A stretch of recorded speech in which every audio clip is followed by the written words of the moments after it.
Today's video, I am installing vinyl plank flooring in my double wide trailer. Now in this particular place, no, I couldn't just go to Home Depot and buy life-proof flooring because their warranty claim says I can't install their product in the conditions that I'm living in here. I have too much movement in my floor, so I had to go out and get something better. And this is what I found. Now what we have is a tongue and groove. So you always want to start with your tongue facing out, okay? Let's see, how easy is this product to install? Done. Next piece. Wow, let's not work up a sweat here, shall we? Okay. Here's all we do. We take this groove facing us, flip it around, we set it up against the wall. Because we're working with tongue and groove, you can set it against the wall, you can line up your square right where the other piece ends. Only cut one line. If you cut a second line, you're going to create a second weak spot. It's going to chip and break, do weird things. It's not going to be a straight cut. Do yourself a favor. One little scratch on that 21 thousandths of a finish is now the weak spot, and that's where this flooring will break. So you just take it, snap it, go the other way, boom, you're done. Now, you line up your tongue and groove on an edge like that, and you simply push this direction while you're laying it down. That's now installed. I know, it's crazy, right? Now, we can start the next row with this piece. Generally speaking, if you start with anything less than 6 inches, it just tends to look weird. But if you're cheap, there's no harm in doing it, all right? So, I'm going to just go like this, and I'm officially installed. You might want to take a look at this idea, okay? Just giving that little bit of a love tap. Make sure that that joint's nice and tight. The reason being, if there's a little bit of a gap, water can actually work its way through there. Now, the idea of this flooring being waterproof means that water shouldn't push its way through that gap, okay? That's great, and in just a minute, we're gonna put some water on this and we're gonna try it out while we're doing the rest of the floor install to see if it holds itself there or if it ends up soaking underneath the floor. Because don't you wanna know before you buy something? The other thing we wanna take a look at is organization. Now, if you want, you can open up a computer program, you can draw out your schematic, you can take a look at your planks, you can organize them in advance. That to me is a lot of crazy time wasted because in real life, you just don't know. Now, what I'm going to take a look is, if I put 2 planks here and I come up to this door, what's the easiest way for me to finish this door? It's for me if I finish at the door, okay? You see that? Here's the door jamb. The next piece is easy to measure and cut around that door jamb, stick it in there, all right? Or if you don't want to have this seam right at the door, we can actually take a measurement for that jamb and have our flooring finish inside the room. I kind of like that as an option. And if the first 2 planks are long enough, there we go. That's it. That's what we're looking for. We're going to save this for the 3rd row. We're going to turn this backwards, take your groove, reverse it, again, up against the door, take your knife and your square, and cut this just a hair shy of perfect. There we go, that's another row that you can start with. We're going to put this in here. This is actually a really good time saver, okay?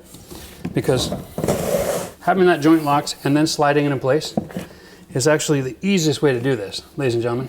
We wanted to just trace out over here by the door. Secret number 1, dry erase markers, okay? Polyvinyl chloride, all right? Wipes right off. Pro tip, okay? That's where my door is. I'm gonna put door casing on that. I wanna be as close to perfect as I can be. So that's my mark right there. I wanna measure from inside the groove to the jamb. That is 51 millimeters. Wow, that's exact. Yeah, and so the reason I haven't attached anything or done anything other than this is so far is because I want to install 3 rows before I commit to the location of the first row. Here's why. This door being where it is, I can now take my square, mark that, cut that out, install it with this one, and then have it pushed tight up against the jamb. Make it absolutely perfect. And then we're going to do the next step. We'll have the 3rd row We'll square everything off level with the wall, and you'll see why this is such a good idea. Now, this is vinyl. You can score and snap with one direction only. You can't do a shape like this. I prefer a skill saw for the situation. It just makes nice clean cuts, and it always cuts so that you can have a clean finish on the top, okay? It cuts more underneath than what you see on the surface, and that gives you a professional job. So guys, when I'm on a project, I like to have every saw option in my arsenal available and ready to roll. I've got a circular saw, I got my jigsaw, I got my oscillating saw, I got a chop saw, I got a table saw, and yeah, it's a cheap Ryobi, but it does the job, and I put a $100 blade on it. That's how you make a cheap saw a good saw. All right, here we go. Let's just get this started. I'll show you what I mean by a nice clean cut. Remember, this one cuts towards me. So whatever I see on the top, it's deeper on the bottom. So I can always finish with a perfect square.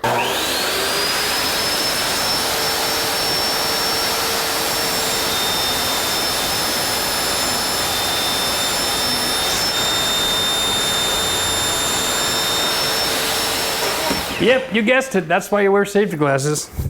This is a messy thing to work with. I'm gonna be covered in snow for the rest of the day. So there's a bunch of tips and tricks we're gonna learn. And one of them is, if you can move the flooring to do your locks around doors, great. But you might have to remove your door.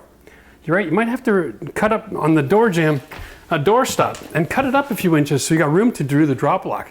Not the end of the world. So I've got my boards together in the middle, and now I'm just doing this. I'm just squeezing them together, making sure that that lock is nice and tight. All right, there we go. I'm liking that.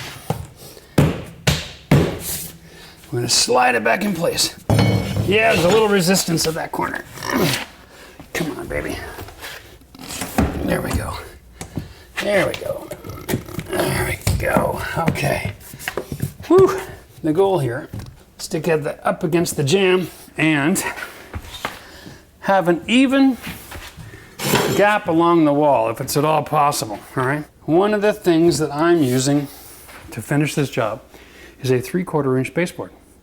So I'm fine if I have a 1/2 inch gap or a 1/4 inch gap or whatever. But what I do want to do is have it consistent, because they make these trailers giant rectangles. The basic principle is the rectangle is somewhat square, but all the interior walls, nothing is square. All over the place. I have no point of reference to measure off of. But if I start against this outside wall with the same gap, at least I can have some confidence I'm going to finish on the other side of the room with a similar gap, okay? I'm not going to have a wedge. So that's very important. Now the only other thing you got to do is measure off wall to wall and divide by the thickness of the board. Double check if you're going to have any slivers, because you don't want to be installing a 1-inch sliver on the other side of the room. So let's see if that's going to be an issue. 159. 159.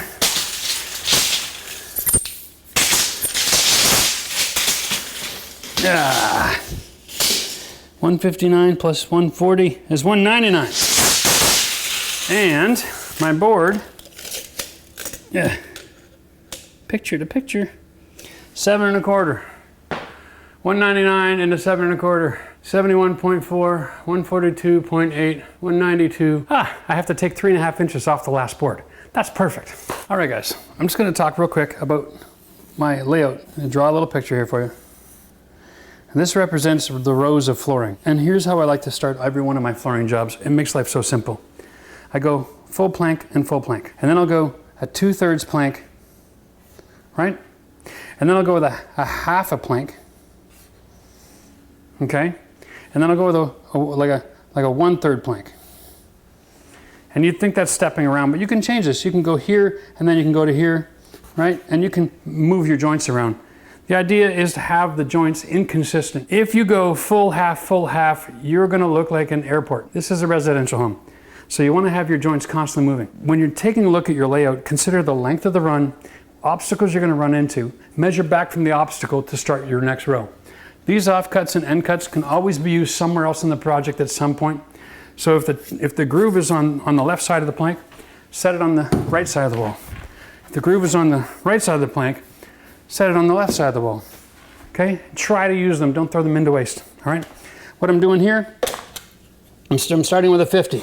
Because I started with a full piece, and then I did a 2/3.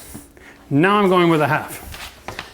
Done. Oh, look at that, offcut, perfect size. Okay, we're gonna set that here for now, and we'll find out if it is. Because this, no, it's not gonna come in contact with the next door jamb. I'm gonna use it, all right?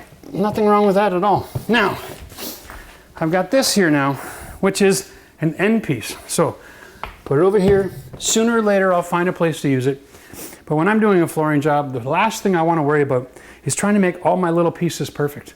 Because when you do that, you don't know if you're square. You need at least 3 rows of flooring locked together, and then we lock it to the floor, and I'll show you that in a second. Let me just use some random pieces here to finish this off. And it's always easier to put the ends together and then slide it in as a whole unit than to try to tapping block everything as you go. Let's do something else random. Here's my next piece. I'm gonna make contact with the closet wall. I'm gonna flip it around, push it up against the wall, measure and mark. And there we go. Boom. Snap. That is a starting piece as well. We'll stick that end on. And I know there's a temptation in this scenario to try to finish every row one at a time. But really what you should do is you should try to get the biggest part of the flooring done first, so that you've got everything locked in your doorways and square and heavy so it's not moving around before you go work on your details. Or you'll find that those details are the thing that's keeping you from kicking everything square or flush or whatever. The less obstructions you got, the better. You see how everything just moved to the side? Because I'm locking it in. Here we go. Now I got 3 rows with perfectly tight joints. Here's the key. Now I'm going to go tight against the door jamb, consistent gap. I got 3 rows with locked joints, staggered, which now means that this is a straight line. It is a scientific improbability for this to be curved because everything is locked together and the locking joints pull on each other and they don't leave gaps, okay? This can't install as a rainbow. So now what we're gonna do, take advantage of the fact that we've got a solid 3 row, and I'm going to lock this in place with my secret weapon. I pre-drill a hole and I put in a screw. I don't bury the head. This is not designed to be permanent, it's temporary, okay? And I do that in every one of these locations. Now, my flooring cannot be pulled, twisted, tugged, bent out of shape. And if I've got to use the tapping bar to tap in a lock, I'm not changing the way the orientation of the floor is. Now you only want to do this on the perimeter, and you want to know the size of your baseboard. If you're using a skinny baseboard, make sure you cut so that your vinyl comes closer to the wall. I'm using a 3/4 inch, okay? And so my baseboard will cover that hole. After I get 100 square feet of this in, I've got a few 100 pounds of flooring on the floor. It's not moving anywhere, even if I use a tapping block. But just at the end of the day, when I'm finished my flooring, before I put the baseboards in, I'll come by and take out these screws, okay? These are temporary, they're not permanent. They're just designed to hold everything in place so that when I'm using my tapping block, I'm not causing myself any trouble. I just finished painting this door, okay? I have no baseboards, which means I have no doorstop, which means the next time someone comes through here, my painted lovely wall here can be damaged by the handle. When you're on a job site, every time you get a cardboard box that you don't need, make it a doorstop, okay? And if you run out of cardboard boxes, try this tip. Use an empty paint can. Yeah, the door will still open, but you're not gonna be damaging your walls, okay? Now, that's money in the bank. All right, now, let's just get a few more boards installed here. I'm gonna cut into that jamb, and then we're gonna deal with the outside corners next, but then we've gotta cut around a cable, the cable television, right? We've got angles to cut, and then we've gotta run our line. We're gonna use lasers to establish a line to the other side of the building. This is gonna be a really good video for you guys. And at the very end, we'll show you all the trimming details so that none of these gaps are gonna be showing, okay? There's another option for installing this floor I'm gonna show you real quick. You're gonna need it at some point. And that is this. You install it and the locking joint isn't locked together, okay? And you gotta hammer that together. Now in this case right now it's not necessary, but I'm gonna give you a quick tutorial anyway. This is a lot of work, right? 2 shots on the hammer. Did you see that move? What you want to do is you want to take a scrap piece like this and you want to turn it into a tapping block so that the tongue and groove fits perfectly into the end piece. And then you have a square cut piece of product that you can really hit with a hammer, and that'll move the product. If you don't hit it hard enough, it won't move. If you hit it too hard, right up against with one of these tapping blocks, you're gonna end up damaging your joints. What we're gonna do instead is we're gonna set it there, and we're gonna lock the joint in advance. Okay, here we go. Grab another piece of flooring. See if it goes all the way to the wall. We'll set our triangle again where we want to cut it, which is a little bit shy. Remember, we're using baseboards. There we go. Now, that's a short piece. Is it going to break okay? Nothing to it. And now I got a tapping block. Haha. We're going to keep that handy. We're going to mark it. Tapping block. Keep that sucker handy. All right, whenever you need it, you've got all the different grooves on here, so you can be able to beat the living tar out of your flooring and make it maneuver. All right, here we go. Let's lock this joint, a little bit of a wiggle. All right, now we lift and set it in place. And this is where the rubber mallet comes in handy. If that joint's not level, okay, you can use this now to tap it in place. Doing a really long piece like this by yourself can actually be pretty tricky. And you'll notice that once all of the joint is connected nicely, then it lays flat. If it's still sticking proud off the floor, there's a gap somewhere and it's not sitting right. Don't try to just hammer it down, hammer it in, and it'll sit nice and flat, okay? Now, we come up to the door again. Well, you know what I say about doors. I hate working after the fact. Let's think about this in advance. Let's measure and cut backwards. This time, we're gonna come up to the door, and then we're gonna take Captain Random board over here, flip it around, measure, set it, and score it. And same thing. By the way, if you see debris in your joint, get rid of it, okay? If you have debris in your joints, it's not going to lock. So that also means that before you start, make sure you give it a good vacuum, good sweep, okay? But you have to be paying attention. Because whenever you're cutting and walking around a construction site, you're moving dirt from one side to the next. Always make sure you're insanely happy with your joints. Okay, here we go. Nice. And flat, there we go. That's unacceptable. Let's go with a full board here. Do I have anything I can use to finish? Nope. That's okay. Let's move out. You're gonna see that as you work, once you get about 5 or 6 rows in, you can then set up all of your equipment behind you. So your saws, try to keep them on the finished side instead of the unfinished side, because you're gonna have to constantly be cleaning up the unfinished side in order to continue working. So it's about a workflow, okay? That's what we're looking at here. Here we go. So that goes that way. Again, we flip it around, set it against the wall, and we're just looking for that overlap. Anybody can do this. If you trust your 10-year-old with an Ulfa knife, you can have them do the flooring for you. And if they're 12, you can even pay them, and they don't have to pay income tax up to almost $12,000 a year. So think about it. All right, what a great way to save for your child's college fund. Wow. Loving that. Okay. Okay, guys, here we go. We're gonna just measure off for this corner now, give or take. Like the last thing you wanna do is at every corner in your house, try to finish a board there. It starts to look really obvious, okay, that you're cutting corners, all right? And the best plan is to do it this way. Get it close. Now we take our measurement. All right, now we'll do our cut. So then we can slide this underneath the wall. Get our measurement out here.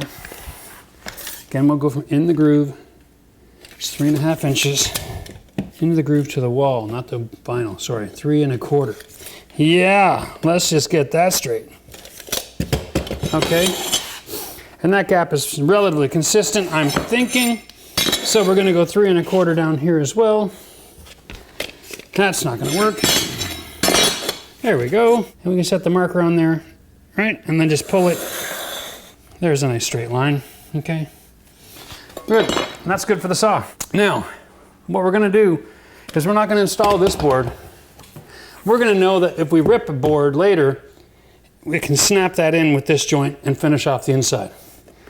But until I get 3 more rows on the outside of this wall, I don't want to kind of be guaranteeing and minimizing my opportunity for a little bit of adjustment. This flooring does not guarantee square when you have 3 rows.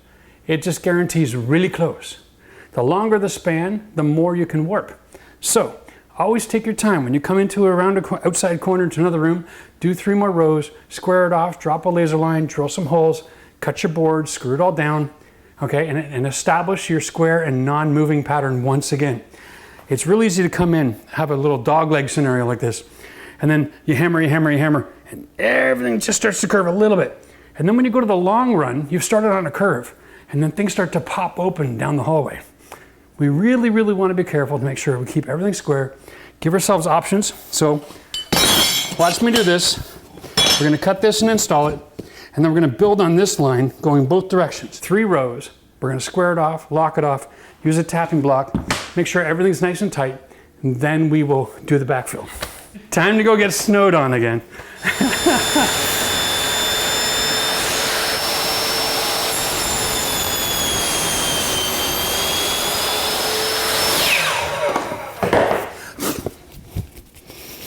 That's the most hair I've had on my head in a long time. That's going to represent the first part of this board.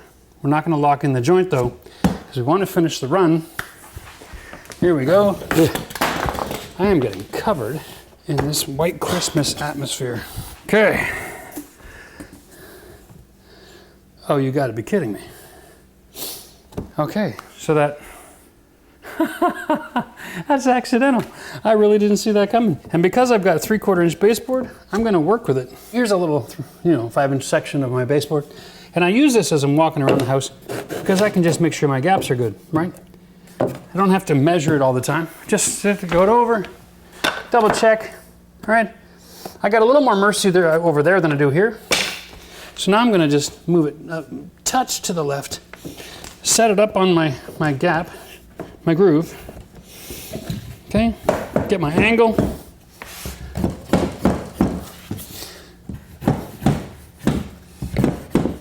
Get my lock in. There it is. Well, there we go.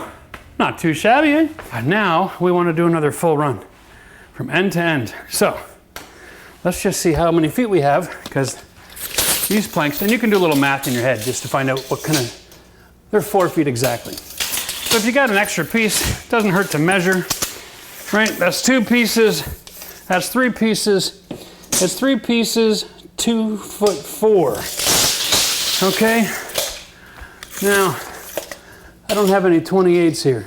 I got a 16, and 16 off of 2'4", 28 leaves 12. So I'm going to go with that. All right, I'm going to start with that offcut, and then I'm going to cut a piece to fit down there. It'll be smaller, and that'll be beneficial because we've got to work around that wire in the floor. Let's just do that. And this is just a matter of, like I said, pushing these ends together and putting it in the right neighborhood. Always double checking your pictures, that you're not putting repeating patterns right next to each other. There we go. And if you don't have a good pair of knee pads and you want to do flooring, take it from me. You only get so many square feet out of a pair of knees. The more of this kind of work you do, the tougher your knees get, but my goodness, you pay a price. It took a lot of years before I smartened up and got some knee pads. I used to wear them a lot in the early days, but the problem is they pinch in behind your knees, and they just kind of exhaust you, and you lose your blood flow to your legs. And so then you lose the nerve sensation in your legs, and it's like, all right, I'm done killing myself just so that I'm not killing myself. It didn't make any sense. Then it comes along, these guys, Stevens. Met him at a trade show. I fell in love with these knee pads. I can wear these knee pads all day long if I'm not wearing pants, mind you. It's just really great for shorts. And I get no fatigue. Did I do that right? Yeah, good. Sometimes when you're talking, you forget what you're doing. Okay, here we go. There's my drop lock, all right? Now how do I deal with this wire? The secret isn't having this handy, okay? Wires have got an incredible amount of flexibility. So if I was to install this flooring right up to here, okay, I'm gonna use this dry erase marker. I'll show you what I'm doing.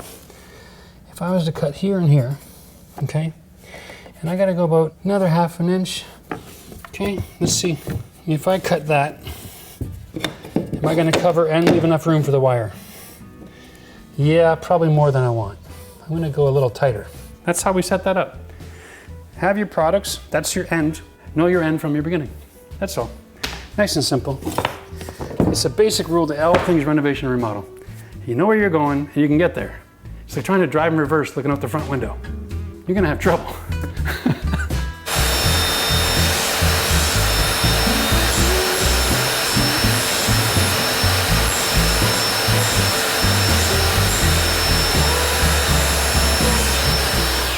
Made that a little extra wide.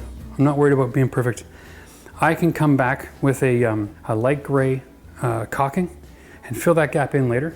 But what I want right now is a little bit of flexibility so that I can get the installation without compromising the cable. I can put this over the cable, under my joint, get this lock here, right? Okay, start from the beginning, lift your row in position, okay? And get your mallet, get your locks. Not a big fan of this one.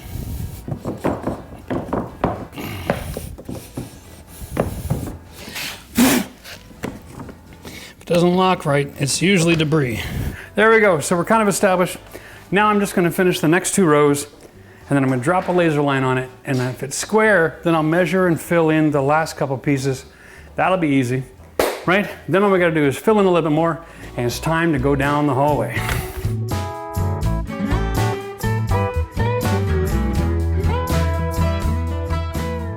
So we're at a point in the flooring here where I'm gonna show you something.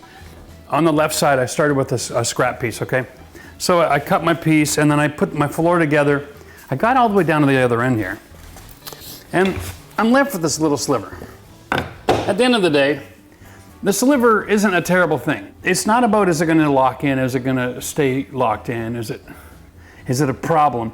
But for a lot of people in their mind, having a small piece of product at the end of a floor run, it bothers them, right? And so, some product literature over the years has said nothing less than 6 or 8 inches or 4, or whatever the product is. They all have a different attitude. And a lot of that had to do with the quality of the locking system, okay? This system is not going to be an issue, but having that sliver can be an eyesore. So what I'm going to do is I'm going to actually, instead of using a 2/3 cutoff, I'm going to start this row with a full board. So I'm actually making a cutoff here. So we'll just slide this one out. We'll use it in a couple more runs, all right? And we'll start over again because we don't want to be upsetting people in the comment section and triggering you about, oh, it's such a small piece. Just for reference, I'm putting it up against the board, okay? Setting it still, getting a piece of scrap wood and cutting against it.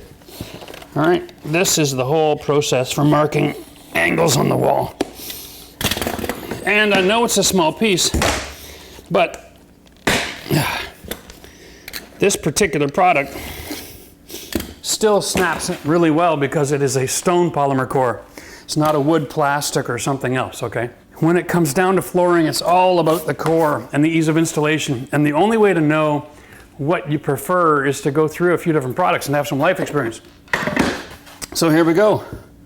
Now I'm starting with a full board, and I'll go through the process of doing all these joints again. Beautiful part about this kind of a product is you can build your floor in both directions, okay? Because all we're doing is forcing this joint in together, and I can go left or right. It doesn't make any difference at all. Well, that gives us the flexibility to handle some challenges down the road here, and you're gonna be able to see what I'm talking about. So what I'm doing is I'm flexing, all right, and pushing at the same time to make sure that that joint locks in. And then here we go. We're just gonna reverse. Actually, I'll line it up here so it's easier for you to see. There's the end of my floor. I'm giving myself just like an 8. Now in a scenario like this, I should actually have a second knife. One for each end of the floor. Would make my life a lot easier. Okay, so now I've got an issue here. I have some broken off material. That's it. This one little dot, that little piece right there was keeping me from putting my locking joint together. This is the kind of thing you gotta watch out for, okay? This tongue broke off just a touch in the handling. So it was no good for a locking joint, but it was definitely in the way of the locking joint. Now we got that joint nice. Okay, now we pull it over and we can lift it into place. And we just work our way down the row, lifting it into place, getting our flooring on the joint. Here we are. Okay.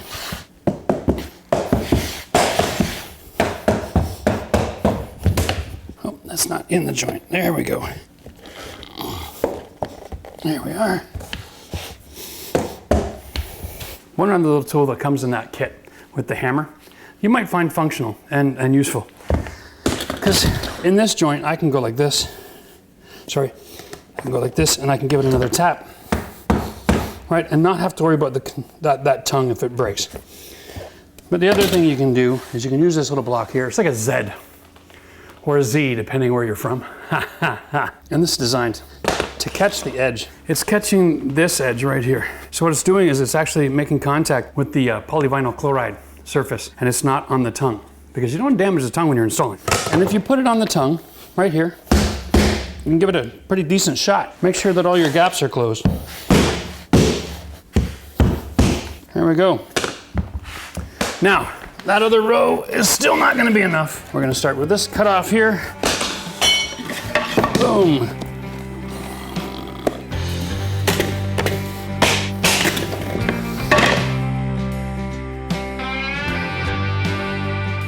You can see how fast this can go down, especially in a large room. Now I'm trying to get these edges close as I can to perfect. It just makes the next step a little bit faster.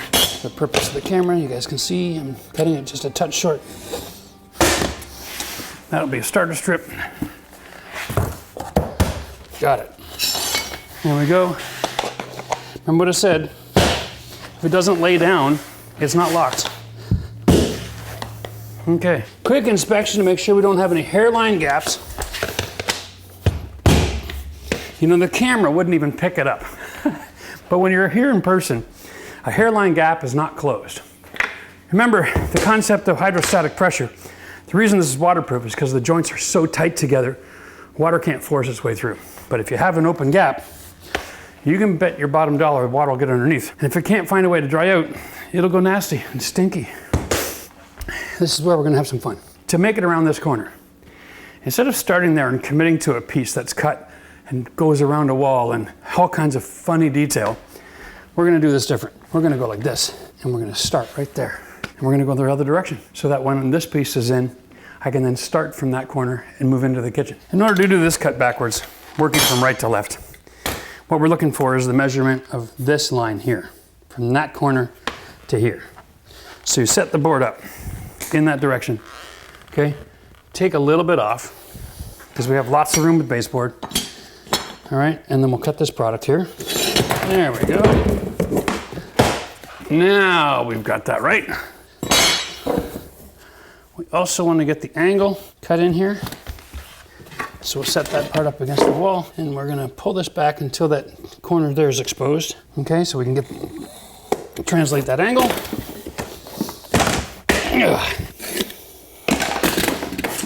All right.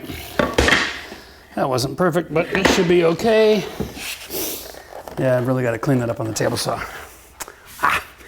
But you know what? When you're doing these small cuts, they don't always break off perfect, right? So have your table saw on standby. All right, here we go. Starting from over here.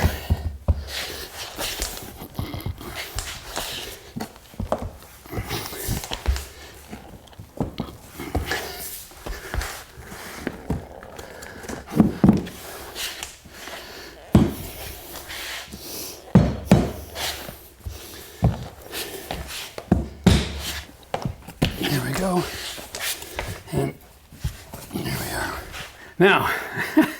Now the fun part. Remember, we're gonna treat this row like it's our first row now, okay? Because I have to do a cut, start into the kitchen space, and I can't keep it straight unless I'm building 3 rows at once. So we're gonna build up to here. I'll do the first cut, and I'll go lock, lock, lock with all 3 joints. And we're gonna continue going 1 full board, 3 rows wide, right through the kitchen to try to maintain our straight line. That way, you know, our cuts will be close enough that we can trim everything out. Then we'll throw out our laser line, drop it on there, and double check for consistency throughout the whole length of that board. Because then we got to make another transition into the hallway. And we make that transition, again, we want to build 3 more rows. So we're going to end up building 6 rows at once here, just to try to get all the way down there. That gets a little more difficult because we can't just go end to end with the boards. So on every board we have to install and then hammer in the other way. So I've come up with a system to avoid that. And I think it's nuts, but I'm going to show you how to do it. All right, guys. Now here what we're going to do, we're just going to line this up in the groove, and that creates our line. So now I've got something to measure from, okay? But I just wanted to say this, because of the nature of this tongue and groove board and how we can insert it, as long as we build the entire row and then install it at one time, we don't have any fussing around, no need for the pull tapping bars, no messing around, right? So the secret really is about keeping straight, using that laser line, and the fact that we can go left or right. Let me just show you this. This is the other locking system on the market.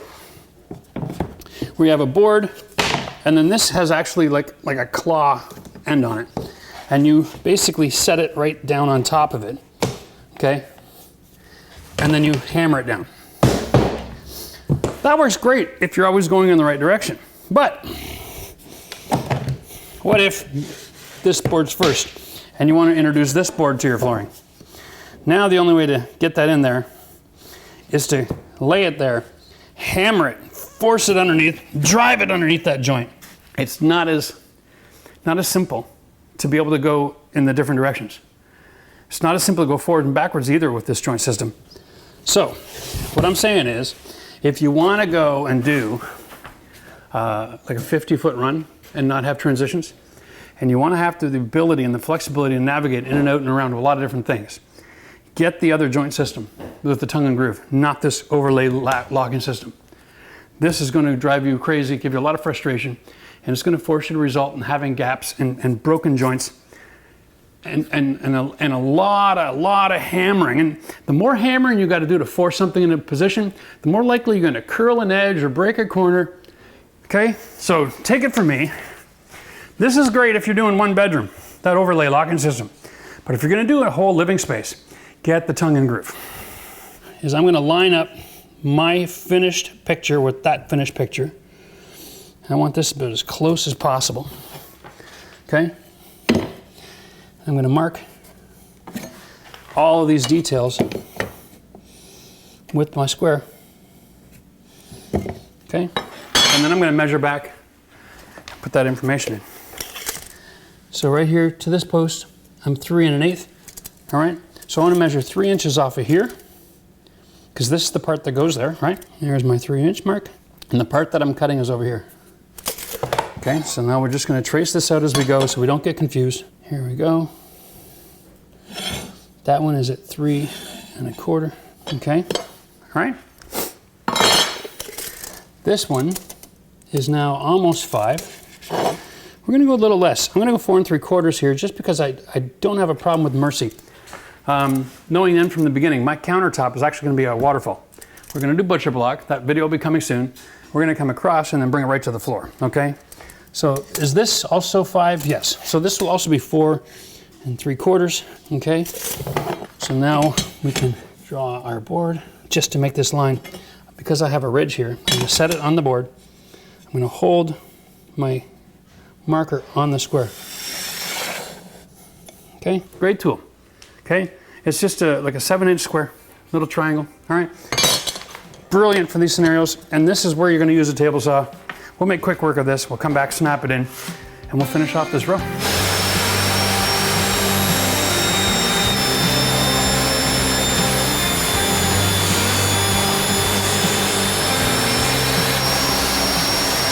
So I'm going to remove this board. And remember, because of the type of core, and I'm just going to say this, I did a video not too long ago, sometime late last year, we did a video, did vinyl flooring over a ceramic tile in a hallway, okay? And we just did a direct overlay. It was totally possible. It was a great quality as far as the surface was concerned. It installed nice, it worked nice. But the locking joint system, because of the type of core, it had a lot of components that would break during installation. As part of their locking system, okay, they would actually cause damage underneath. And it wasn't damaged as much as it's just got a brittle locking system. So you can't install something and then take it off and put it back in again, because now the locking system is destroyed. So this would not be possible with that product. What am I running into here? I have a restriction. I'm a little too tight right up here in order to get that gap closed. So I'm gonna shave off another hair. This is my system. Measure once, cut twice, right? Give yourself mercy. Nothing in the world is square. There we go. There's my piece, and there's my joint. Now, we gotta get the next piece on, into the kitchen, and find out where she ends up. Wow, that is really close. Yeah, that's not locking in. So you can see, when I was talking about having multiple layers, this joint is nice and locked in. That tip is not terrible, but here it's not locking. So I know my flooring is out of position just a touch. There we go, that's better. I'm at this point where I grab my laser level and we put it right here on the crack. And what we're looking for, we're looking to get that right on that line of this plank. Because if it's on this plank right on that line, it's also gonna be right in the tongue groove all the way down. So here's where my line has ended up on the wall. So that means I'm gonna have to do just a minor cut here. But you can see the laser line is right here in the groove. Okay, that's what tells me that my line is somewhat straight. And as long as it's close, and I give myself a little mercy here, as I build my next rows, we can lock it all together from both directions. So we're gonna turn this around. We're gonna cut here. So now I know I'm in the right proximity. I'm just gonna draw a line here as a reference point in case I kick anything as I'm moving around. And we're gonna cut this board to fit. I'm making contact. So you're gonna see like nothing is square. So by putting this board flat against this end, I got a gap here. I'm going down to tight, but I also am set back almost 3/8 of an inch. So what I gotta do is at least go 3/8 of an inch down here, all right? And so we're looking at something like that. And then gonna have to make a mark here of a little bit. There's more than one way to do this. Nope. That's why I use dry erase. Here's a technique that I've used for years. I start pointing out, and as I come down, I'll slowly change my angle, which widens out the marker. And it's just so that I have a line that I can follow when I go to my table saw. And it's worked pretty well for me over the years. It's not perfect, but neither does the cut have to be because we're using a 3/4 baseboard. Okay, here we go, we'll rip that.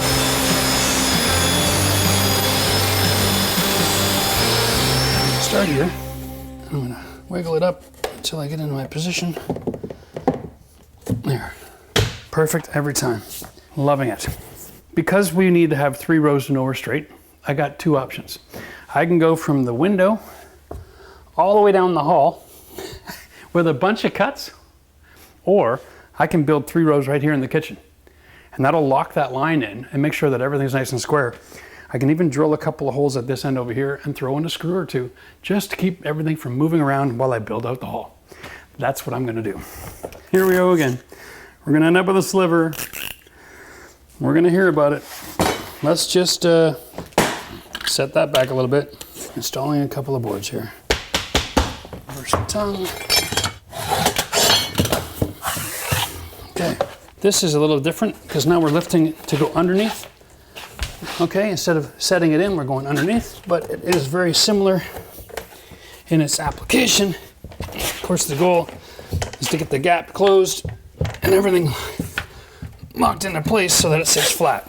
Now, really hard to do unless you're sitting on it, but you can pull it and jiggle it and it'll all snap into place. Here we go.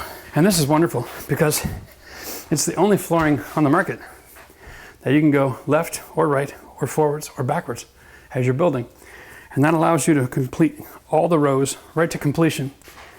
And then you never have little scraps that you have to hammer in after the fact. Because when we get to the other end, I left a couple of those scraps that you got to hammer in on purpose so I can demonstrate to you how bloody maddening it is. Here we go. We're going to cut this one down here. This is the 3rd row. It starts to go underneath the stove. Okay. We're going to scribe this. So I'm going to put pinky here, marker. I'm just going to run my pinky all the way down.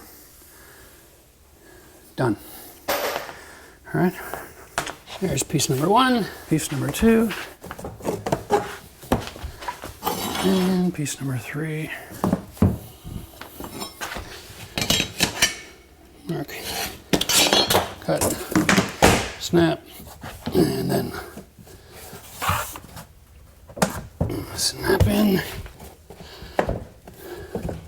There we go. Lay it flat.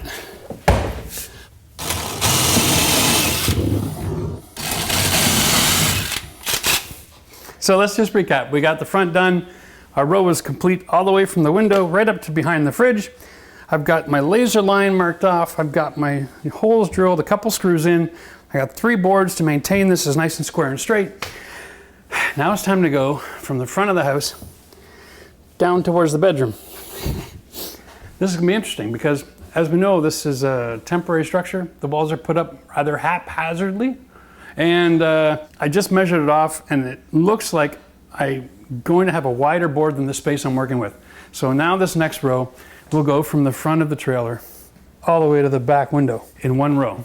And we're gonna show you how to do that right now so you don't have transitions. Because you know, at the end of the day, the wonderful thing about actual hardwood is that you can install hardwood and you never have to have a transition because of the nature of the install. You put it in place and then you surface nail it over the tongue. So you don't ever have to do anything weird or backwards, okay?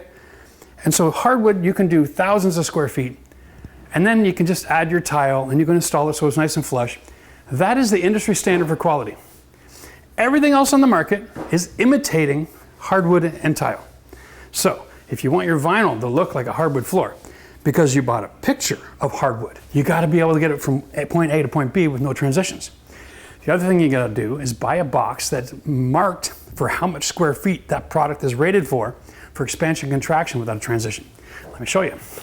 Now let's just talk a little bit about the building science of vinyl plank, guys, because inevitably we're gonna have a lot of questions about what about my situation, my house, and that's fine. If you want to jump in the comment section, ask your questions, that's very cool. The bottom line is vinyl plank is relatively new on the market in terms of its history. And so there have been a lot of changes over the last 10 years. One of them is that when we first started out, they didn't have an underpad on it, and they didn't want you to install it on any pad. They wanted you to install it like laminate. And then they put a pad on it, and then they also proved the use of an underpad. They had to do market testing, right? And in order to do market testing, they needed to do proof of concept, which takes time. Like when you're trying something out in something new, you got to go through 4 seasons of testing, right? And you got to go through 4 seasons of testing in different climates. And so they've learned over the years what cores perform and outperform, what scenarios are best for what. Like for instance, when we first started, we had a limitation. You could only do 400 square feet without a transition, and that was it. They were playing it safe, right? They're going with the laminate flooring installation requirements. And laminate flooring had a lot more expansion and contraction than vinyl, but it wasn't the vinyl on the top that they were worried about, it was the core that they were worried about. How is the core gonna respond? They weren't exactly sure. They just knew that they had a real cheap alternative that would perform well in basements, and they wanted to get it to market. So now we know this product here is a 70% stone, okay, with a polymer, with a vinyl. So it's got a superior construction technology. So this one can go 800 square feet without a transition. Sorry, that's misleading. 80 feet in each direction. So 80 times 80, 5,600 square feet without a transition. But in order to do that, you got to have a 1/2 inch gap, okay, around the outside. Now, I don't generally use a 1/2 inch gap everywhere. I'm more of a 1/4 to 1/8. And that's because right down here, I'm in Florida, and we have one kind of weather, hot. So you don't have that 4-season climate change, and you generally are running air conditioning pretty much all year round. So everything's always nice and dry as well. So you got humidity control, you've got a really small variance in temperature as far as how it affects the product. And so you don't really have any too much concern with the performance of this. It takes a lot of the guesswork out. But if you're up in the north, in like an area like Ottawa, well then you better heed the instructions, right? You better go with that 1/2 inch gap. You better make sure that you're not trying to get more out of the product than the product can perform. And every single product will have a tech sheet you can check out online and find out, okay, it's the right picture, the right color, whatever, but is it the right product for your house and your climate? That could be a totally different thing. And remember, one more thing while we're talking about waterproofing. If this is in your basement and it gets wet, your basement, you have to tear the floor up anyway. You can't just disengage all the boards and then re-engage them again. It is garbage, okay? So there is no inherent salvation along with this product line. There is no feature and benefit with vinyl flooring that allows you to go through any kind of a water event or flood damage that allows you to save that floor and reinstall it. Get that out of your mind. So if you're somebody who's like, well, I don't have great insurance coverage, I'm going vinyl because I can put it in twice, you're very incorrect about that. And it's not gonna perform well for you that way, with that kind of an understanding. Well, that's not too long of a run. I'm just gonna assume that this is all the same. And here we go. All right, once I get this cut, and I'm gonna snap all this in place, because my next piece can snap into this one, and I can measure and install each piece individually as I go down the row here. Then we'll put in the next row, we'll snap it all in, we'll drop another laser line, make sure we're somewhat square, okay? We really wanna try to keep the line straight. And then it's time to get into the bedroom, which I can't wait because I want my bedroom finished. Let's just show you the technique here for locking these boards in place. You got a joint, if you can get it on each side, okay? I got it right in the grooves with the fingers, thumbs down. So I'm lifting the front edge, pushing down with the thumbs, and pulling with my forearms towards me. And that's what locks it in place. You should be able to hear it click. There's a click. And when you can't be on the other side, having a little mallet gives you all that strength that you need to tap the lock in. There we go. Remember, this is floating, so sometimes you gotta lift and squeeze them together to get that locking joint in. Here we go. Now I'm on the right side again. Yep. It won't click if the other end is out. I missed the sweet spot. There we go. There we go. What I'm doing is the same as before. Half board overlap, just trying to keep that gap closed, get a semblance of close to perfect over here.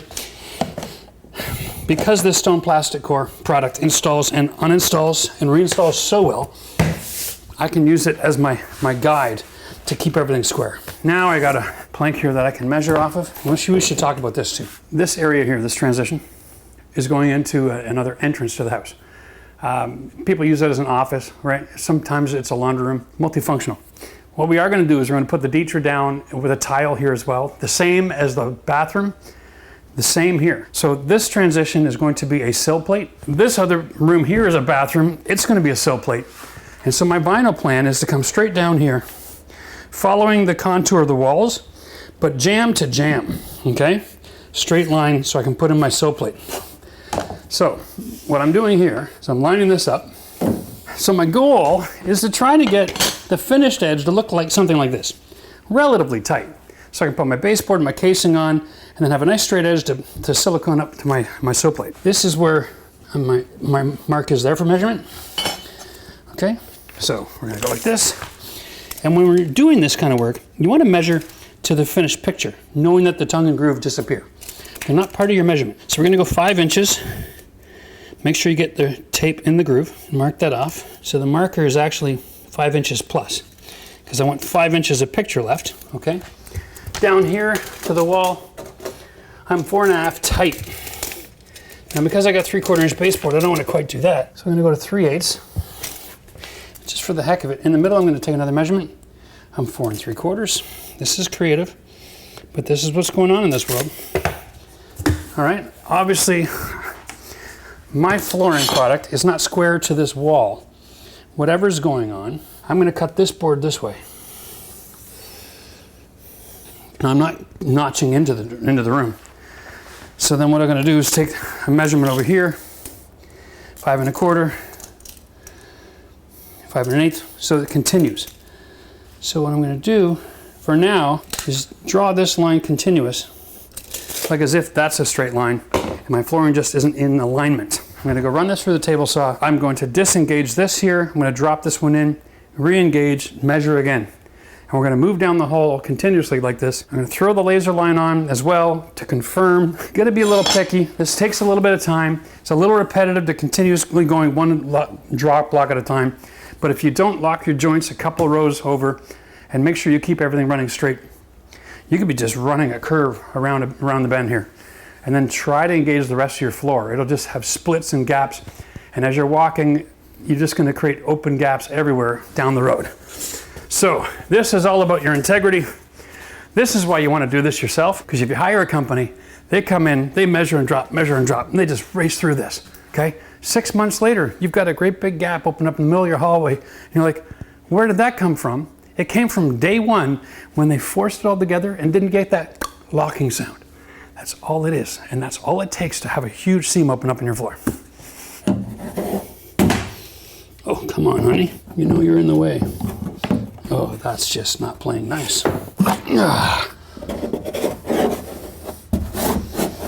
Yep, lots of room down there. Nice and tight here. Okay. So we're going to do this again. We're going to set all this up so that it's locked in. There we go. And then this is to help guarantee that we didn't lock it on an angle. Okay. All right. Next piece.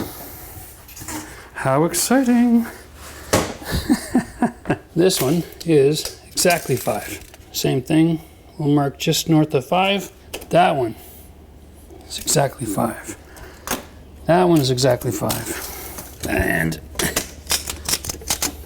exactly 5. Well, if everything is going to be that exact, now we got to slide this out here. In this scenario, instead of going freehand, I'm going to set up the table saw ripping fence, and I'm going to cut it exactly 5. Now, to cut exactly 5 plus that tongue, it looks like an 1/8. Hair over an 1/8. That's fine. We'll cut it at 5 1/8. Better to be just a hair shy than a hair long, because we are going to use a silicone joint that'll go concave from the flooring to the sill. That'll cover any minor discrepancy in the gap. I'm just going to come down here and see if it shows up in my hand in that groove. Perfect. Perfect. Okay, really happy with that. Let's take a look at this. I'm just checking my straight edge. Unbelievable. This next piece actually goes into the bedroom. That is going to be some work. Wow. All right, so we're going with a full plank right into the bedroom. Let's get this done. My goodness. Okay, here we go. We're going to line up flush top and bottom. We'll make our marks, take our measurements. This one we might have to do more than once, and that's okay. At the end of the day, you really just want this perfect, right? So don't be too upset with yourself if you got to do this more than once. There we go. So there's that mark there. I got this mark here. We'll take that measurement. Remember, same thing, bathroom, sill plate. I'm gonna go up to here, should still be 5. It is, and it isn't. So this one's 5. This is 4 3/4, and that continues. This is gonna be 3/4. We're gonna go 5/8 here. And mark on each side of that door. Sorry, that's why we use dry erase. 5/8 from here, 5/8. Yeah, that's incredible. All right, and then 4 3/4 back to here, or 5 from here. Yeah, I missed that line. I'm going to be shy. There we go. And I'm going to get something to trace from here to the end of that board to make that adjustment.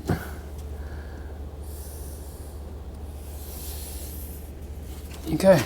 Now, for the purpose of installing this, I'm also going to remove the door. I got to get my oscillating tool out. I've got to trim back some of this door stop a little bit so that I can get my angle.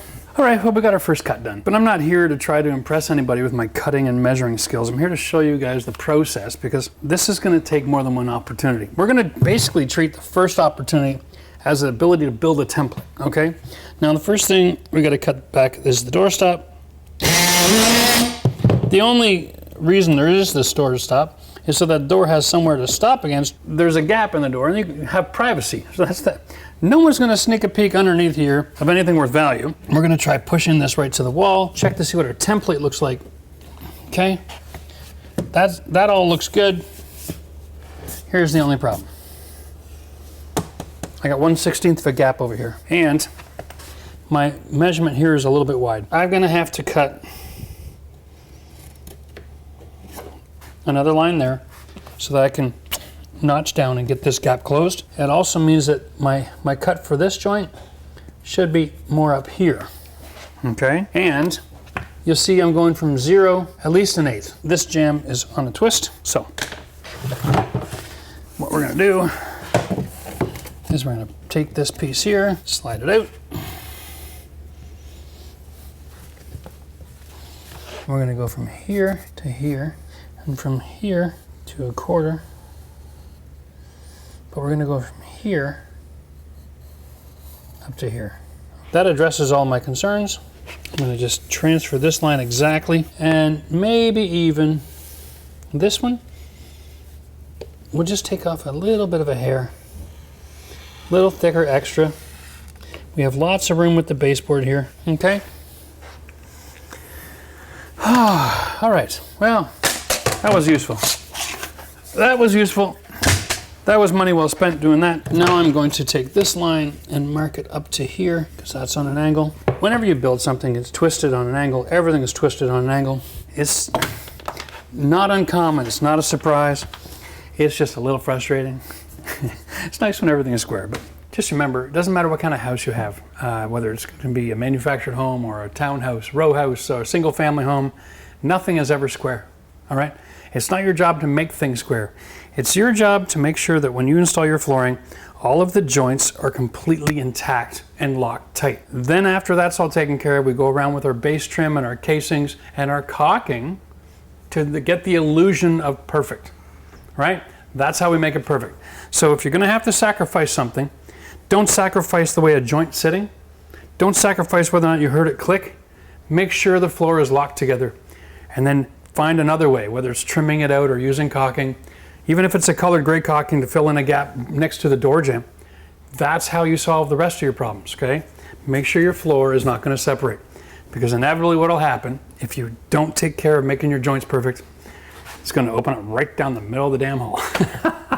Every single time.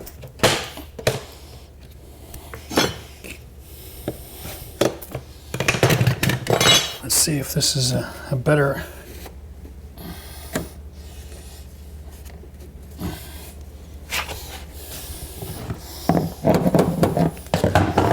That's about as perfect as you can hope to get in this environment. Well, there you go. So I've got a wall that's out of angle. I got a twisted jamb. Cut. This wall is not... What a mess. But you know what? If you have to cut it twice to make sure it's perfect, that's all right. Just make sure you make it perfect. Just before we go into the next room, let me just do this here. We're going to get rid of this outside corner. The whole property here, we're going to be doing the trims. So we're going to set it on the vinyl. This is how we're going to measure. And we can give ourselves a little bit of mercy here. There we go. And we're going to cut all this at 4, 4.5. Having this board here helps to just translate that nice clean line around the corner. Now in this scenario, we are going to actually finish this line right to the wall on the other side of the room. And then we're going to do a one row right from one end to the next. And then a second row one end to the next. That'll give us our 3 rows, lock all those joints together, make sure that we're square, throw a laser on it if we need to. Maybe even bury a screw around the corner here, just to establish our line. Then I can backfill, and then I can turn around, get the last couple more rows into this room, and then finish off the bedroom. When you think you might have learned it all, there's still 3 more major issues going to contend with. 1, I have a hump going into that bedroom. So I've got to find a way to grind that down a little bit. Plywood and grinding don't work. So I've got a great technique for that. You're gonna love it. Second, I got another piece of plywood in the bedroom. During the laminating process, one of the sheets ran out and the refill came a little late in the run. Okay, so there's a gap. I went from 5/8 to 1/2 inch. So I've got a little corner there that I've got to actually fill in. So we're going to show you the product and the process for doing that. And lastly, it's the dishwasher. What do? Do you bring the flooring to the dishwasher, or do you do it all the way in so the dishwasher slides in place easily? That's the $1,000,000 question. My dishwasher is brand new, so I don't really have to worry about whether or not it comes in or comes out. If I have enough flooring, I'll put it underneath the dishwasher. And then lastly, how to move your appliances into position. Because the bottom line is, most of the warranties that come with this kind of flooring product are based on average or normal wear. Dragging appliances across your floor are not considered average wear. So if you do that and anything goes wrong, you void your warranty. So I'm going to show you the right way to move your refrigerator and your stove into position when we're all finished the flooring. That'll save your bacon because you don't want to go through all this work at the very end to go put something back and get a big gouge in your floor, okay? So use the right process and product. No, you don't have to hire extra help. Yes, you can do it alone, all right? All right, guys, so look at this. I got this ridge right here. Starts about here. Visually, I can see it just like right here. I don't know what the heck. I think, because if I remember correctly, when I installed this piece of plywood in that subfloor video, this is actually the same piece and I cut down the middle so I could drop it in both directions. And I think this is just an extra layer of lamination. It happens. When I was really young, I worked in a cardboard factory and I remember they'd have multiple layers of product going through all the rollers and it would feed together. And then every once in a while, the roll would run out and they'd have to put a new feed line in. And that's all plywood is, right? And so sometimes you get an extra layer. And so instead of 5/8, it goes to 3/4 thick there. And then sometimes it goes down to 1/2 inch. My job was to run out on the belt and grab all the pieces that were all screwed up. I don't think they do that with plywood. Anyway, what I did is I set the depth of my saw just a hair, like about maybe an eighth of an inch deep, maybe a 1/16. All right, we're gonna do a lot of this grinding with the skill saw here, just to get the majority of the cutting out of the way. Before we can do this, I gotta pull out some screws. Let's find out where they are here. That one's missing altogether. Okay. Not sure why that screw was so long. We're just gonna go like this. I'm gonna position myself so you can see my style here.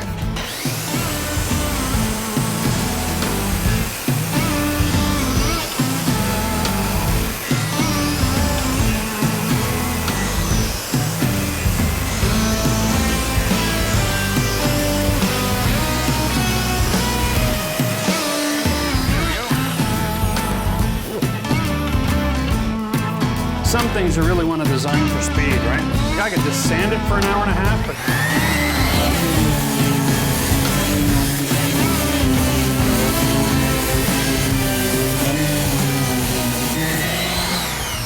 it's not about being perfect. Remember, the rule when you're working with this is holes that are like an inch or smaller.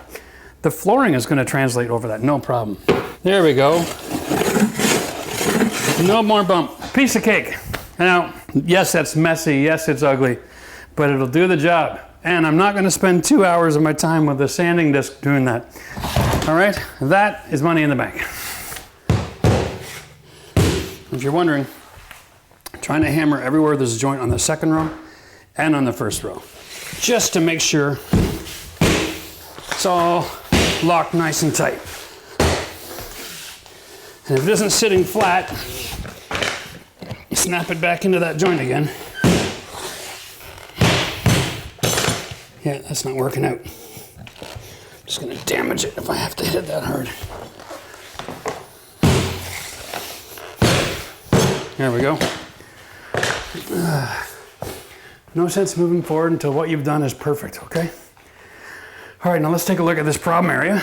My spot, I get stuck, right? It's not as thick. To demonstrate that, like, my blade is coming underneath that, okay? Right over to about here. So that's where it stops, just after the screw, okay? So I've got a significant gap here to fill. And it goes all the way down here. If you check this out, this whole area, it's got some pretty good D-lam. So what I'm gonna do is try to fill in this area where they missed that layer of plywood on this sheet. It was so nice of them to do that. Now they sell Henry's at the Home Depot. Okay, and it kind of looks like wet sand right out of the bucket. And this ain't about getting pretty. This is about getting in the filler. You can only fill 1/8 to 1/4 inch tops anyway. You read the instructions. If you have a bigger gap than that, then you have to do 2 applications. Like anything, if you put it on too thick, it's going to shrink, right? So let's try to establish, yeah, that's where that meets. And we're just gonna try to feather it in. Remember that the flooring itself has the ability to adjust to minor grading differences. So, you know, you don't wanna turn this into an engineering project.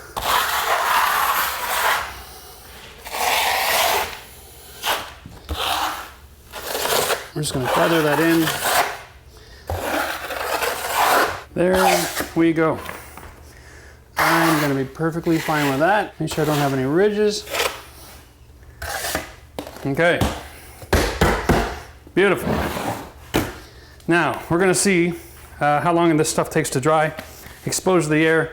I'm thinking probably 30 minutes to 45 minutes. What I'll do is I'll get the next few rows in. Keep ourselves busy while we're waiting for this to dry. Every offcut you get is the start of another row, unless it's really small and stupid looking. Of course, you know, if you're on a budget and you're trying to use every scrap you can, having a small piece against this wall is not going to be a problem. There's nothing inherently wrong with it. It just, visually, it's not as attractive as a longer piece of wood. That's all.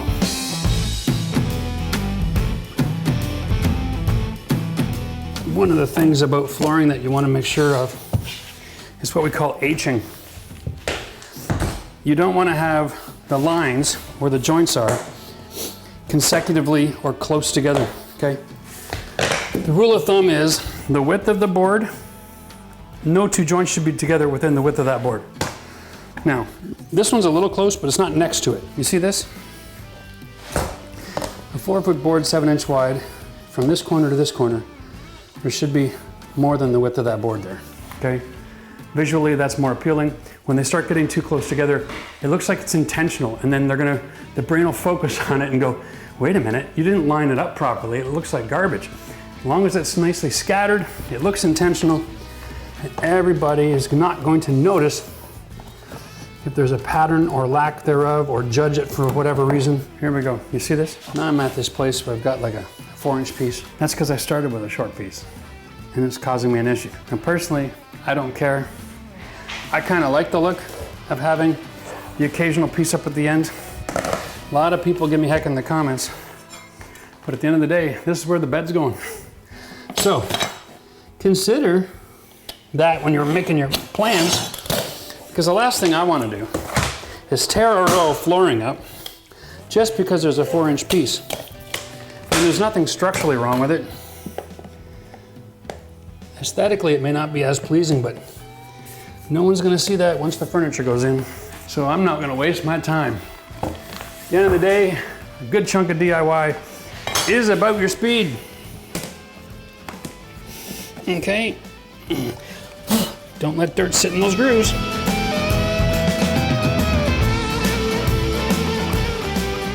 As you can see, when you get into rhythm, this project goes pretty quick.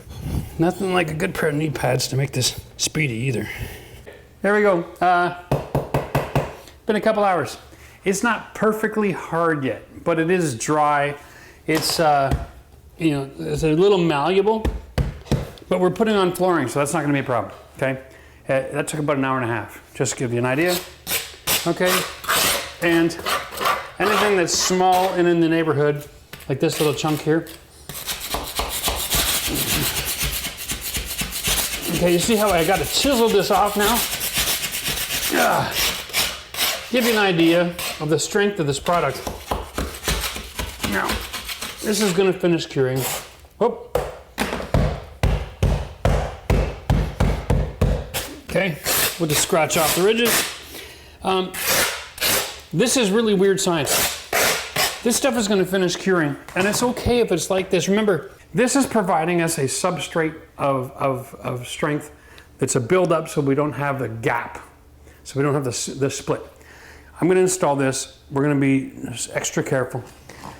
I'm not going to worry about it. I'm going to go right over top of it. It can finish curing after the fact, okay? It's not going to be the end of the world, but it's going to allow me to move on with my project. If you want to give it overnight, go right ahead. But in the trades, when we're getting paid by the square foot, we don't worry about things like dry and cured. We get it done. So for me, this is just good enough. I can move forward with this knowing that it's going to finish curing overnight. And once I put product on there, it's not gonna get any more dense, okay? Like, check this out. Here's a little bit extra.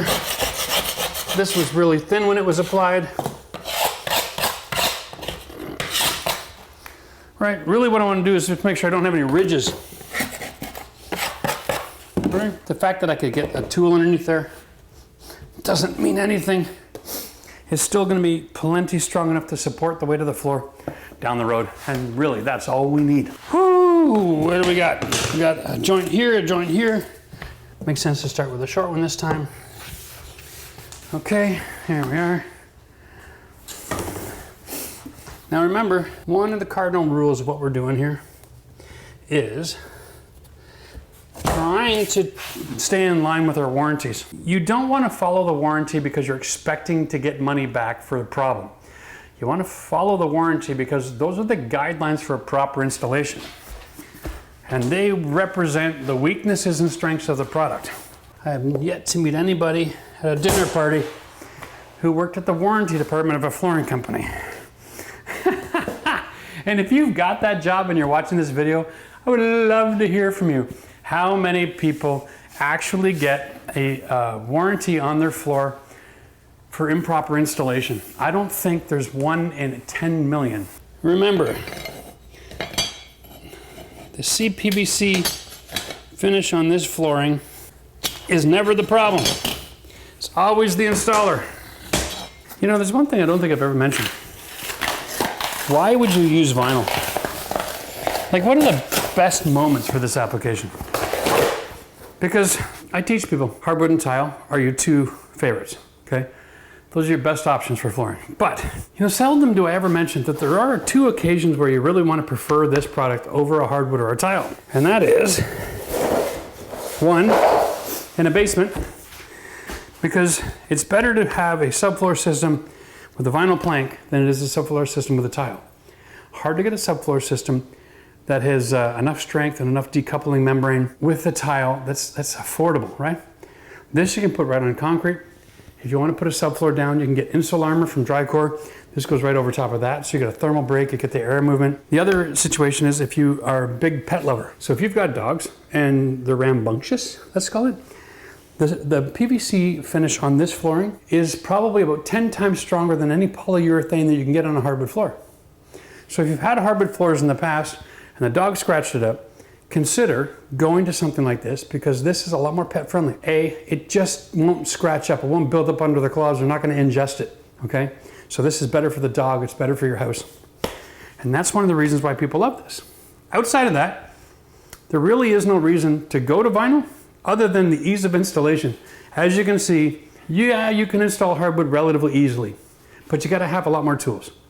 This requires basically a knife and a jigsaw, a $30 jigsaw and a utility knife. You can install this product just about anywhere. So that's really the other major benefit. When we install hardwood as a DIYer, we're generally using a table saw and a skill saw and a nailer, compressor, you're renting tools. But professional hardwood installers, they've got other tools as well. They have tools that create the tongue and the groove on the hardwood, okay? So that they can get a perfect locking system on all kinds of transitions. The DIYers, we just don't have access to that, and you can't rent it from Home Depot. So, you can get close to professional, but you can't get as good as a professional. With this, you can install it as good as anybody else on the block. So, consider that. Now, there's one more spot on the floor that I want to show in this video, because this is a huge 1,350 square foot installation with no transitions, right? But what about up at the dishwasher, around the kitchen appliances? I get these questions a lot, right? Do I install up to the machine or under the machine? Do I have to pull it all out? And the answer is coming up in just a few minutes, because we're going to go finish off the kitchen and I'll show you. Okay, the tap is not the way you lock it, the tap is to guarantee it's locked. You should make sure your lock is engaged fully before you tap it for best results, all right? So here we are, we got a unique corner. We're gonna just take a minute to show you this, all right? First of all, the inside corner trim I'm gonna remove. We're gonna be putting in baseboard, so we'll trim that proper height later.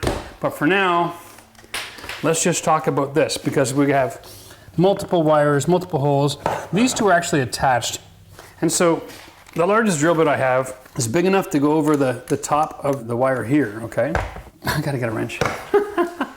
Okay, so we're gonna disengage that one. There we go. Just need to give it a little bit of love. Okay. Whew. That's step one. Step two, we're gonna wanna bring this plank right up to these wires, okay, where they come out of the ground. All right. And we wanna then measure and cut this piece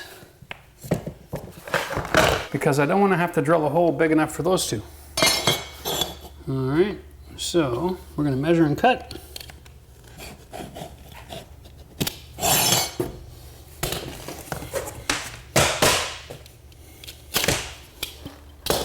There we go.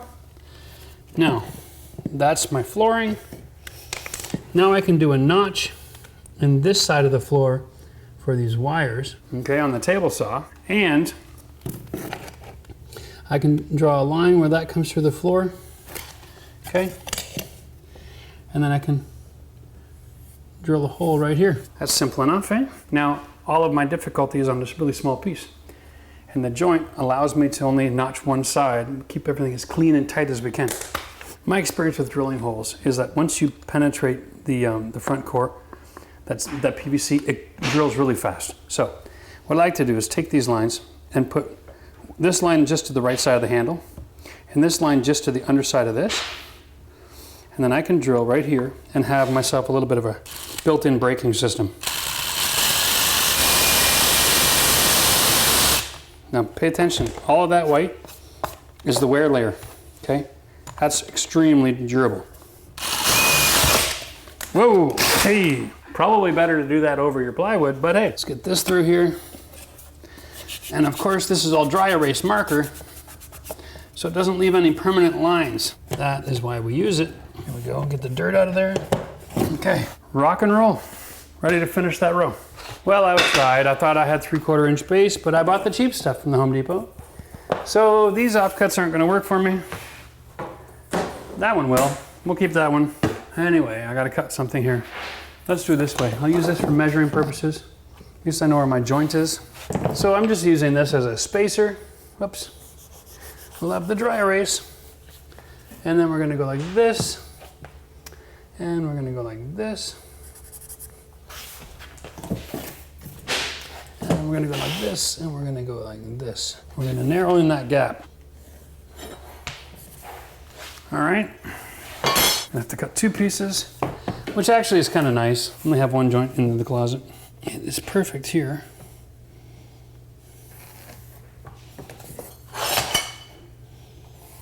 Okay. All right, here we go. I said earlier, that's no good.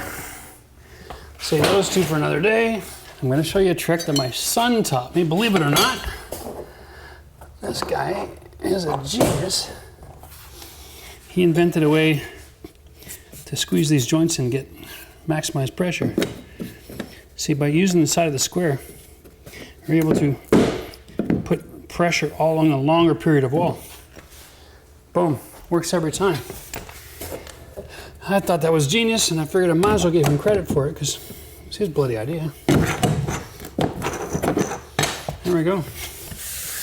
Now that's nicely locked in, right? Grab yourself a square. Use it as a lever. Makes your flooring easy at the edges. Perfect every time. Now we can check this. Perfect gap coverage. Okay. Still want to take time. Make sure the joints are locked.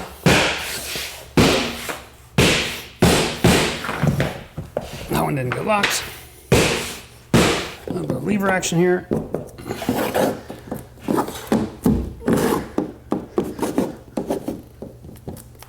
There we go. Wonderful. Now that we got the flooring installed inside the closet, okay, so now that we got this all flooring inside the transition, we're gonna finish off our doors because I am dying to finish off this closet, but what I need to do is I gotta trim all this out. I'm gonna be using a 1x4, which is 3.5 inch trim. All right, and I'm gonna come flush to the front and put casing over top so it looks like a regular house. It's going to extend a little bit past in the back of the closet, but that's not going to matter. We're just going to trim it out with some shoe molding. That'll give me a fantastic look, and then I'm ready to hang my doors and finish hanging my closets. Well, we're going to just give you a little tutorial in going backwards. Really, the key is to take a look at the front edge of the profile and line it up with where it's going to finish before you make your marks. We'll set our depth, we'll draw the line, and that's our start. And the way we do this, get somewhere comfortable. Get that joint locked in nice, okay, where it sits about 5 degrees off the floor. And you can lift it to 10 and slide it easy enough. The only problem with that location is I'm right next to another groove. So that's not gonna work. All right, save that for another day. Let's try this then. Where's my other joint? Is here. That works. We'll do this again. You know what? There's just no substitute for just using your integrity, eh? At the end of the day, if you know you've got a problem, you got to fix it before you move forward. Okay, here we go again. We'll set it and then draw it out. And you know, you might think, well, that's crazy. Why you put an X on that? Because I've been in situations before we've drawn things like this, and that's the one I want to keep. And then the phone rings. And then you go and you cut, and you come over here and you're like, oh, where's the scrap? So I always mark off what I'm cutting away, just because you never know when life happens. All right, now we got a spot here. Same rule applies. Let's get in that groove.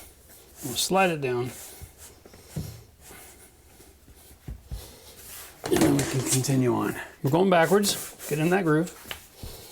Okay. Now, lift it up. No, it's not going to work.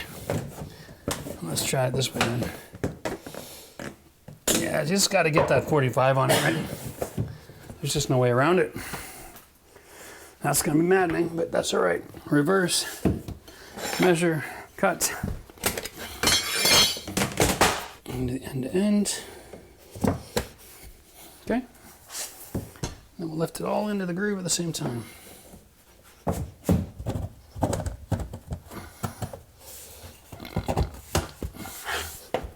There we go. There's that locking sound. There we are. And then for good measure,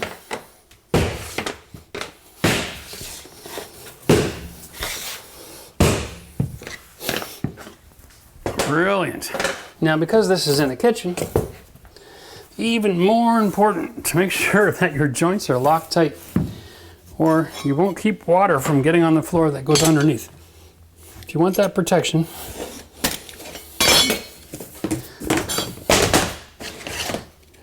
it's all about how tightly those joints are locked. There we go. I know I locked it in.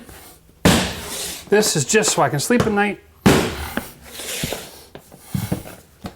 Something here didn't lock right. There we go. And then inspect. A hairline crack means it's not together right. And there's room for improvement. Like a 1/64th, 128th of an inch. That's all it means. Make sure you get this stuff really tight. Now, you're going to see I'm left with a little piece. Not only is that ugly, but it's also very difficult to snap in this environment. So what I'm going to do is I'm going to start with a full piece here. I'm going to come this way, okay? And I'm going to take a look at using this. So I need to take at least 8 inches off that other board. We'll move that down. I'll check for my Hing. That'll work. Okay, now that gives me a start location and gives me a solid piece to finish with that I can manipulate a little bit better, because I need to have some strength down here to get around that electrical plug. And this one's on backwards. Oh. No, it's not. This one's backwards. Well, Jeff, that was dumb. All right, let's do that again. Wow. You know it's the end of the day when, eh? Okay. tongue reversed. Take off a good chunk this time. Because you're getting tired, dummy.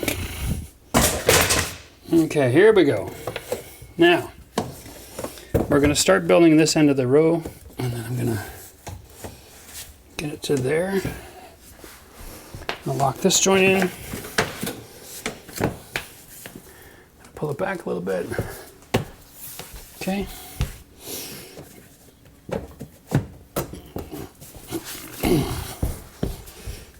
Lift this up.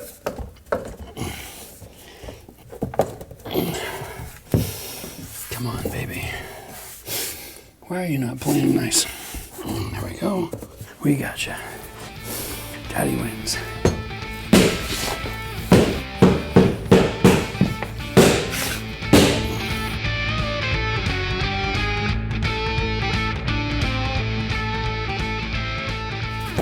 I'm going to measure finish on finish.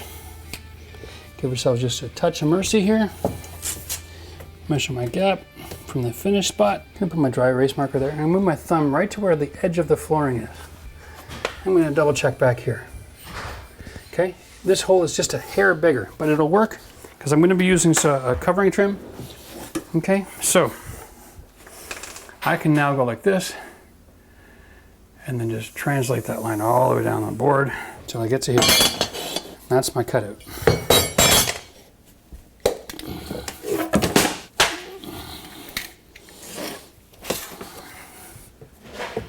Get that in. Get this underneath the floor. Okay, now this is just marginally harder than going forward, but it definitely still achieves a good result.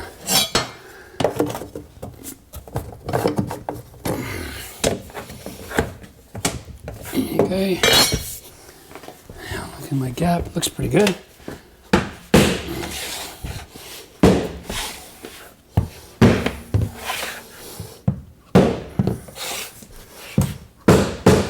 When you're done pounding it, it should be sitting flat on the floor. If it's not locked right. Just keep that in your head. No matter how tired you get, if it's not locked right, it's not ready to move forward. Could be a piece of dirt in there that's keeping it from sitting properly. That's all it takes is one little chunk of dirt and it won't sit right. And then over time, it'll all separate that seam because we're leaving expansion gaps around the outside of the property. So every little piece of dirt that gets stuck in the gap becomes a gap, just so you know. All right, this is the only real challenge here. Getting this joint nice and underneath all the cabinets. You're gonna wanna give yourself about 1/4 inch altogether. Give yourself an 1/8 for each side. Okay, there we are, and there's the locking sound. Bam, nailed it.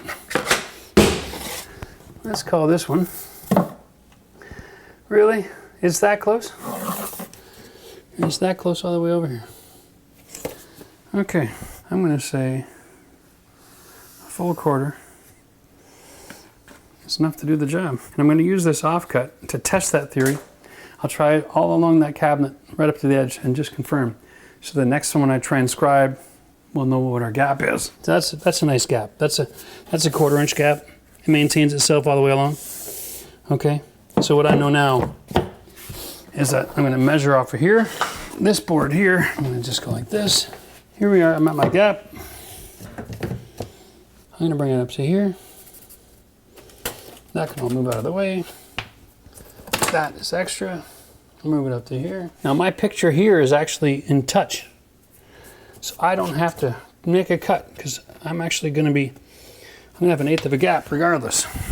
So I wanna do a 1/4, and that's not much. This piece here, go the other way.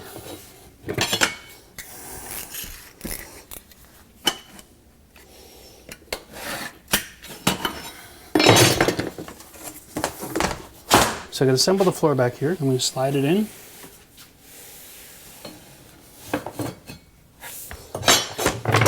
A bit of a lift. Get everything underneath there. Wow. What do I have? I think I'm going to need another secret weapon. Now, we're going to lift this up because it opens the gap. until I can get my red bar in there.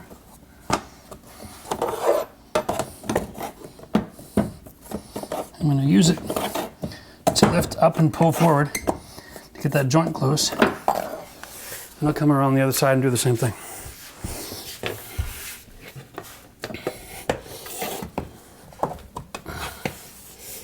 Mission accomplished. Now we're not sure about this gap here. I can put it in and I can just give it a little twist.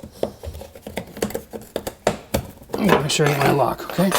Now the question is, how do we deal with the dishwasher? Well, let's say the feet of the dishwasher are right here. Okay, for argument's sake. Now, depending on your make and model, it'll be vary by height. If your dishwasher is installed, you bring the flooring up to your feet because you take this cover plate off, which by nature installs at the front of the dishwasher, okay, at this location. But you can see this profile, they always sit about a ½ inch or more in front of the feet. So you're okay to leave your dishwasher installed, bring the flooring up to it. Just remove this. These screws are adjustable for height, and you can just set this right down on the flooring, okay? Perfect. But if you're in new construction, you don't have countertops, and you don't have your dishwasher installed, do yourself a favor, okay? And just install all the flooring. The machines will slide a lot better on the flooring than they will on the subfloor. A lot of times the subfloor have got little chunks of the knots missing, and then the feet can get stuck in there, and then you've got to wiggle around, open the door, and try to lift the back corner out. It's just not worth the fight. This is going to be done in about 60 seconds, and then you're guaranteed not to have a fight removing and installing the machine again. So do yourself a favor, cut the pieces to fit if you get a chance. There's no one right way here, okay? The right way is whatever's easiest for you and reduces the amount of work that's involved. So there's more than one option. But like I said, if the machine's not there, put the flooring in. If the machine is there, bring it up to the feet, call it a day, and that is a professional installation. There's nothing wrong with that. Don't listen to anybody who tells you otherwise.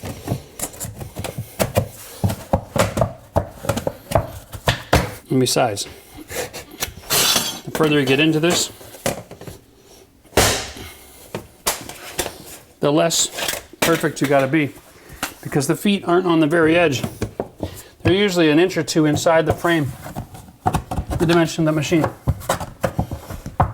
Okay, we're not worried about the gaps back here. We're simply just trying to fill the space so the machine can slide in easily enough.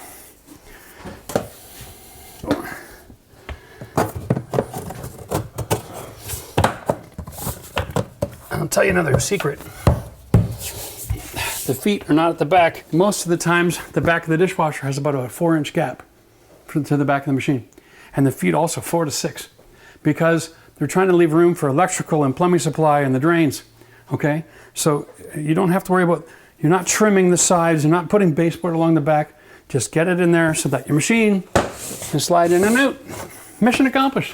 Whew, well, hopefully you've learned at least one trick today that'll help you make some more money. And if in that video you come to realize that this is something that you could do for a living, consider subscribing to our channel, joining our membership, okay? I'd love to help people get into business, help teach you the nuances. We've got a lot of videos out there to help get you started. If you want to do a side gig, this is a great way to start your side business, all right? And if you want to do that, then check out a little video linked in the description below. We put together a playlist for some of the videos we've done to help teach you to get started. A little motivation, a little practical, all right? Because, you know, Lord knows business is practical. And hopefully we'll be able to see you again in this video soon. Cheers to next time.